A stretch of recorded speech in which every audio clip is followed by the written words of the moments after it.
In the annals of history, few rulers have left as indelible a mark as Qin Shi Huang, the first emperor of a unified China. Rising to power in the 3rd century BCE, he was a leader of relentless ambition, boundless vision, and uncompromising determination. But his reign was as controversial as it was transformative, a paradox of progress and tyranny, brilliance and brutality. Born Yin Zheng in 259 BCE, his path to power was forged in the crucible of turmoil. As a child, Yin Zheng witnessed the chaos of the Warring States period, a time when 7 powerful kingdoms competed for supremacy, leaving devastation in their wake. At the tender age of 13, Yin Zheng ascended to the throne of Qin, a state known for its military discipline and administrative efficiency. But his youth did not shield him from the harsh realities of leadership. Surrounded by scheming courtiers and rival factions, Yin Zheng quickly learned the art of survival. His rise was not a solitary effort. By his side was Li Si, a chancellor of unmatched intellect and ruthlessness.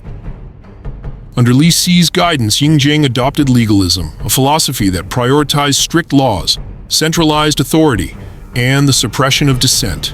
This approach became the backbone of his rule, transforming Qin into a militarized powerhouse poised for conquest.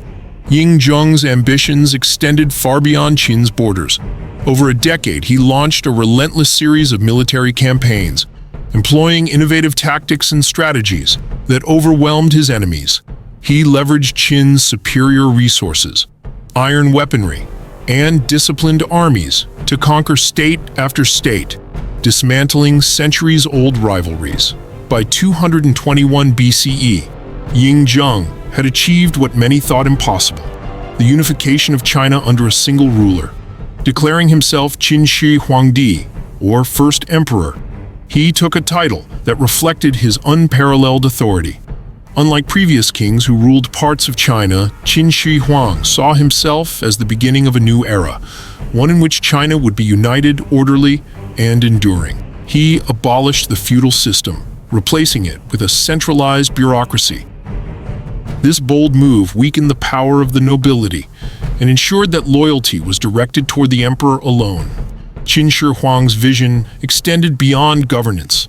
His reign was marked by monumental projects that symbolized the strength and permanence of his empire. He standardized currency, weights, and measures, ensuring economic cohesion across vast territories.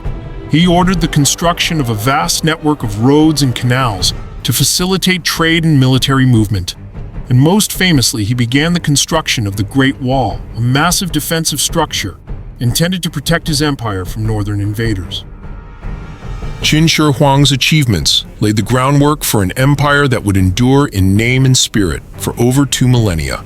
His unification of China marked the end of centuries of warfare and fragmentation, creating a single cultural and political identity that persists to this day. Yet, his methods, ruthless, authoritarian, and often brutal, would also cast a long shadow over his legacy. The same ambition that unified China also bred fear and resentment, casting a dark shadow over Qin Shi Huang's reign.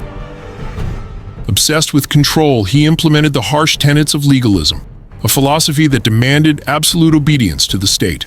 Under this system, even minor offenses were met with severe punishments, including mutilation and death. Dissent was not tolerated, and the emperor's infamous book-burning edict sought to erase opposing philosophies, particularly Confucianism, which promoted values of morality and tradition that clashed with legalist rigidity.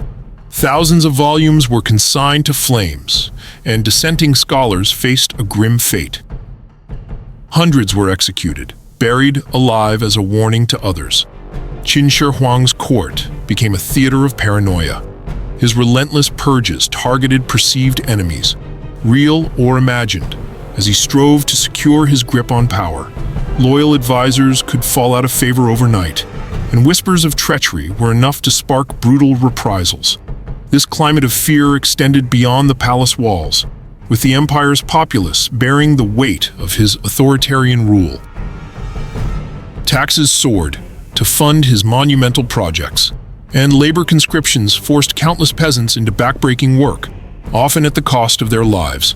Yet, Qin Shi Huang's obsession with order was matched only by his fear of the unknown, particularly death.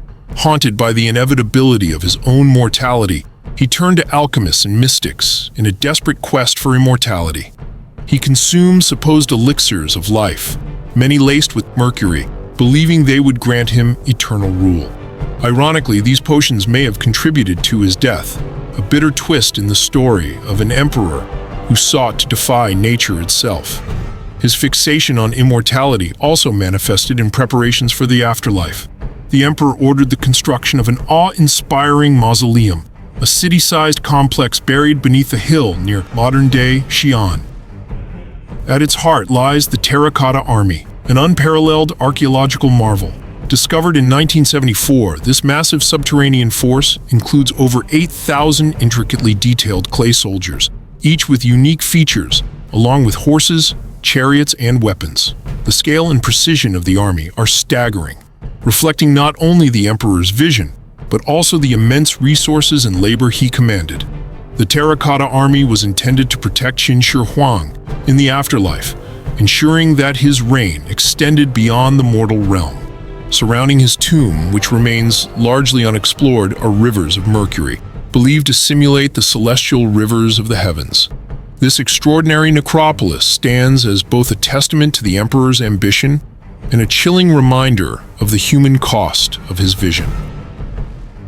Qin Shi Huang died in 210 BCE, his death wrapped in secrecy and intrigue. While traveling through the empire on a tour to seek more elixirs of immortality, the emperor succumbed to illness, likely exacerbated by the toxic concoctions he consumed in his quest to defy mortality. His death sent shockwaves through his court, but his closest advisors, led by the eunuch Zhao Gao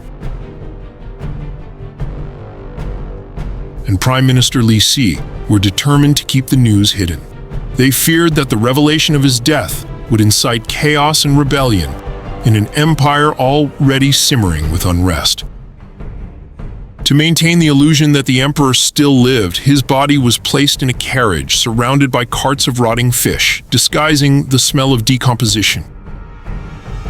Qin Shi Huang did not like to talk about his death. However, he had written a draft will intended for Fusu, his oldest son.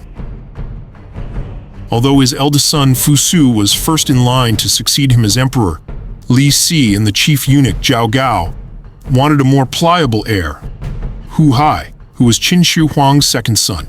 So Li Si and Zhao Gao conspired to kill Fusu, who was in league with their enemy, General Meng Tian. So instead, Li Si and Zhao Gao stole the will and forged a letter from Qin Shi Huang commanding Fusu and General Meng to commit suicide. The plan worked, and the younger son Hu Hai started his brief reign as the second emperor. This deception marked the beginning of internal strife that would hasten the fall of the Qin dynasty. Despite their efforts, the cracks in the empire grew. Qin Shi Huang's ambitious reforms, his standardization of currency, weights, and measures, as well as his unification of the writing system, were monumental in creating a unified state. But the harshness of his rule, marked by brutal laws, forced labor, and crippling taxes, had left the populace resentful and rebellious. The dynasty he established crumbled under the weight of widespread uprisings just 3 years after his death. By 206 BCE, the Qin were overthrown, giving way to the Han dynasty.